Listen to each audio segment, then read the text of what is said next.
Gelaran Pilkada 2024 tinggal beberapa hari lagi. Untuk itu, KPU Banyuwangi berpacu dengan waktu mempersiapkan tahapan hingga hari pemungutan. Salah satunya, mendata lokasi TPS akan digunakan untuk coblosan. PPS sebagai kebajangan tangan dari KPU mulai memetakan TPS yang berpotensi terjadi kerawanan di wilayahnya masing-masing. Salah satunya yang dilakukan Panitia Pemungutan Suara Desa Jambewangi, Kecamatan Sempu. Sebagai TPS dengan jumlah terbesar di wilayahnya, mereka berpacu dengan waktu memetakan daerah rawan di 35 TPS yang tersebar di 6 dusun sebelum hari coblosan tiba. Sejak Sabtu 16 November 2024 lalu, didampingi KPPS masing-masing TPS, jajaran ad hoc KPU ini melakukan pemetaan serta mendata lokasi tempat pemungutan suara yang bakal dipergunakan untuk coblosan. Mereka mulai memetakan TPS yang berpotensi memiliki tingkat kerawanan di wilayah masing-masing.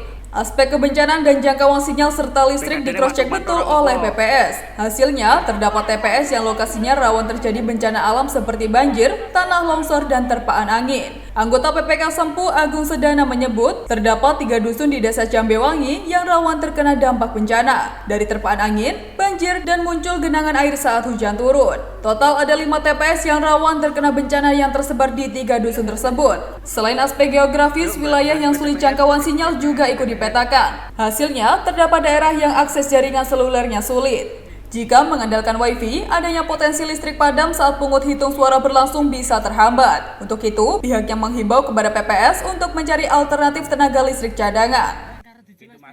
Ya, jadi ini kan tinggal beberapa hari kita mendekati hari pemilihan umum tanggal 27 November 2024.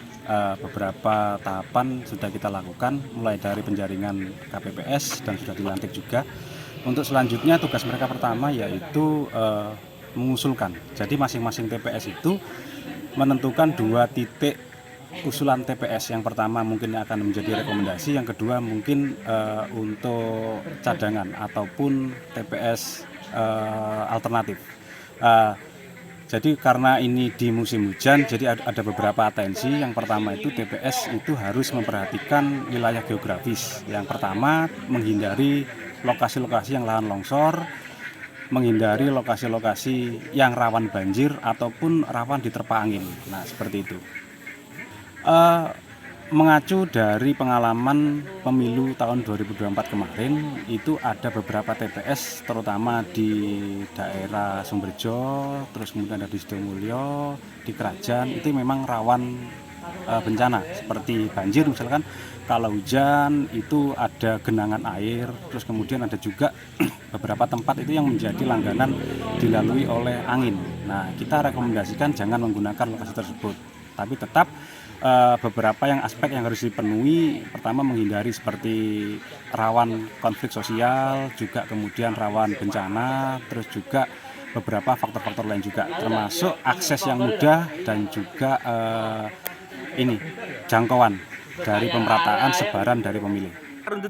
Total ada 128 TPS di Kecamatan Sempu yang tersebar di 7 desa. Kondisi geografis di sejumlah desa hampir mirip, mengingat wilayah ini dekat dengan gunung dan juga sungai yang rawan terjadi banjir maupun tanah longsor jika hujan datang. Dari Banyuwangi, Jawa Timur, Eko Purwanto, National TV melaporkan.